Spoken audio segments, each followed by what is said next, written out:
અવારનવાર સમાચારમાં તમે સાંભળ્યું હશે કે દીપડો રહેણાંક વિસ્તારમાં કે ગામમાં ઘૂસી આવ્યો હોય, પરંતુ આ વખતે તો દીપડાએ હદ કરી નાખી.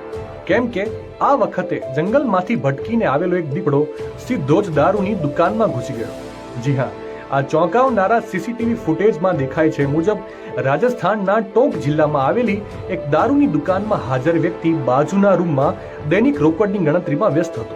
એવામાં અચાનક આ હિંસક પ્રાણી સામેની બાજુથી છલાંગ મારીને દુકાનમાં ઘૂસી જાય છે અને દુકાનમાં હાજર વ્યક્તિ પર હિંસક હુમલો કરી બેસે છે. આ ગંભીર હુમલામાં વ્યક્તિને નાક, ખભા અને હાથના ભાગે ગંભીર ઈજાઓ પહોંચી હોવાની વિગતો સામે આવી છે. આ ઘટનાએ સ્થાનિક પ્રશાસન અને વન વિભાગની પોલ ખોલી નાખી છે. જંગલી પ્રાણીઓ જો આ રીતે રહેણાંક વિસ્તારો અને જાહેર બજારો સુધી મુક્તપણે પહોંચી જતા હોય તો નાગરિકોની સુરક્ષાનું શું?